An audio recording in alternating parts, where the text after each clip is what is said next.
ಮಾಧ್ಯಮದವರು ಬಂದಿದ್ದೀರಾ, ಭಾಳ ಸಂತೋಷ. ಎಲ್ಲರ ಸಂಕಲ್ಪದ ಮೇರೆಗೆ ಶ್ರೀಮಠದ ಆಶೀರ್ವಾದ ಅವರಿಗಿದೆ.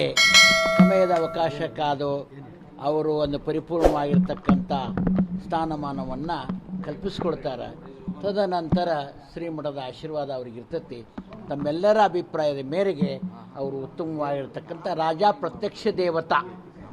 ಆ ರಾಜ್ಯ ಒಂದು ಆಳ್ತಕ್ಕಂಥ ಹಿಂದಿನ ಕಾಲದಲ್ಲಿ ರಾಜ್ಯ ಭಾಳ ಸೌಹಾರ್ದತೆಯಿಂದ ರೈತರನ್ನು, ರಾಜಕೀಯ ಮುತ್ಸದ್ದಿಗಳನ್ನು, ವ್ಯಾವಹಾರಿಕವಾಗಿರ್ತಕ್ಕಂಥ ಸೈನಿಕರಿಗೆ ಎಲ್ಲ ಸೌಹೃದಯದಿಂದ ಏನು ಸೇವೆ ಮಾಡ್ತಿದ್ರು, ಮುಂದೆ ಆ ಶಕ್ತಿ ಸಾಮರ್ಥ್ಯ ಮಾನವ ಧರ್ಮಕ್ಕೆ ಜಯವಾಗಲಿ, ಧರ್ಮದಿಂದಲೇ ವಿಶ್ವಕ್ಕೆ ಶಾಂತಿ, ಶ್ರೀಮಠದ ಧರ್ಮದ ಧ್ವಜವನ್ನು ಅವರಿಗೆ ಕೊಟ್ಟು ಆಶೀರ್ವಾದ ನಾವು ದಯಪಾಲಿಸೋರು ಇದ್ದೀವಿ. ಆ ಸಮಯದ ಅವಕಾಶ ಬರ್ತಾ ಇದೆ. ನಿಮ್ಮೆಲ್ಲರ ಪ್ರೀತಿ ಸಮಾಜದ ಸೇವಕರಾಗಿ ಅವರು ಭಾಳ ಬದುಕು ಬಂಗಾರವಾಗಲಿ ಅಂತ ಹರಿಸ್ತಾ ಇದ್ದೀವಿ. ಎರಡು ಮಾತಿಗೆ ವಿರಾಮ ಕೊಡುತ್ತೇವೆ. ಶುಭಂಭಯ. ಅದು ಸಮಯದ ಅವಕಾಶ ನಾವು ಹೇಳೋಕ್ಕಾಗಂಗಿಲ್ಲ.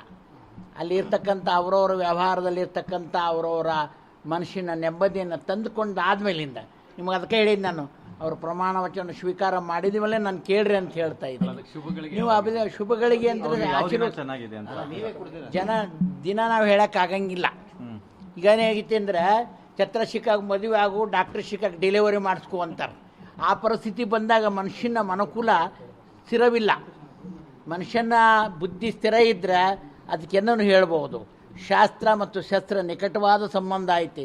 ಶಾಸ್ತ್ರ ಅನ್ನೋದು ಜನ್ಮಾಂತರಿಯ ಪ್ರಾರಬ್ಧ ದೋಷ ಕಳಿತಕ್ಕಂಥದ್ದು. ಶಸ್ತ್ರ ಅನ್ನೋದು ಹೊಡೆದಾಡು, ಕಡ್ದಾಡು, ಬಡದಾಡು ಅಂತಕ್ಕಂಥದ್ದು ಇರ್ತತಿ. ಶಾಸ್ತ್ರ ಸಮ್ಮತ ಪರಿಪೂರ್ಣವಾಗಿರ್ತಕ್ಕಂಥ ಶ್ರೀಮಠದ ಮಾನವ ಧರ್ಮಕ್ಕೆ ಜಯವಾಗಲಿ, ಧರ್ಮದಿಂದಲೇ ವಿಶ್ವಕ್ಕೆ ಶಾಂತಿ ಅಂತಕ್ಕಂಥ ಧರ್ಮದ ಧ್ವಜವನ್ನು ಅವ್ರ ಕೈಯ ಕೊಟ್ಟಿದ್ದೀವಿ.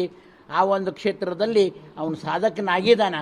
ಮುಂದಿನ ದಿನಗಳಲ್ಲಿ ಒಳ್ಳೆಯದನ್ನು ಆಗಲಿ ಅಂತ ಹರಿಸ್ತಾ ಇದ್ದೀವಿ. ಆ ಸಮಯ ನಾವು ನೀವು ಕಾದು ನೋಡೋಣ. ಸಮಯ ತಕ್ಕಂತೆ ನಿಮ್ಮ ಸೇವೆ ಎಲ್ಲ ಪ್ರತಿನಿಧಿಗಳ ಒಳಗಡೆ ದೊರಕಲಿ ಅಂತಕ್ಕಂಥ ಮಾತನ್ನು ಹೇಳ್ತಾ ಇದ್ದೀವಿ. ಶಿವಂಭಯ ಇರುತ್ತೆ. ಏನಂತಾರೆ, ಮಾಡಿದ್ದಕ್ಕೆ ಮನವೇ ಸಾಕ್ಷಿ, ತೋಡಿದ್ದಕ್ಕೆ ಜಲವೇ ಸಾಕ್ಷಿ ಅಂತಾರೆ. ಹೌದಾ? ಸ್ಥಾನಮಾನ ಕುತ್ಕೊಂಡ ಮೇಲೆ ಏನು ಹೇಳಿದ್ದೀವಿ ನಾವು? ರಾಜ ಪ್ರತ್ಯಕ್ಷ ದೇವತಾ. ಅವನಿಗೆ ಮಾನವ ಧರ್ಮಕ್ಕೆ ಜಯವಾಗಲಿ ಅಂತಕ್ಕಂಥ ಒಂದು ಧ್ವಜವನ್ನು ಕೊಟ್ಟಿದ್ದೀವಿ. ಮನುಕುಲಕ್ಕೆ ಒಳ್ಳೆತನ ಮಾಡುವಂಥ ಸದ್ಬುದ್ಧಿಯನ್ನು ಶ್ರೀಮಠದ ಆಶೀರ್ವಾದ ಅವರಿಗೆ ದಯಪಾಲಿಸಿದ್ದೀವಿ. 2 ವರ್ಷ ಆಗ್ಬೋದು, 10 ವರ್ಷವಾಗ್ಬೋದು, ಜಯಶೀಲರಾಗಲಿ ಅಂತ ಆಶೀರ್ವಾದ ಮಾಡ್ತೀವಿ.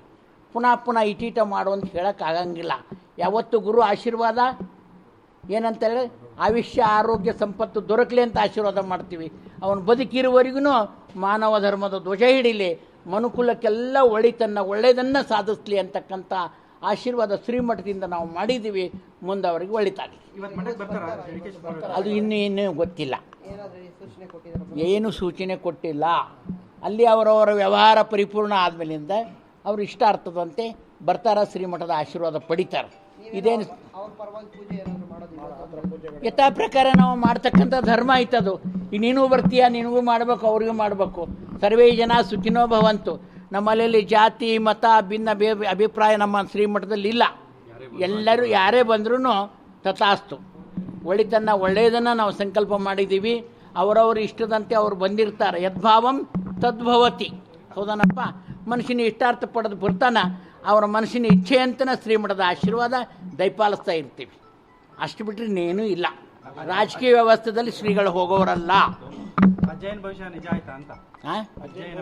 ಅದು ನಿಮ್ಮ ಮನಸ್ಸಾಕ್ಷಿ.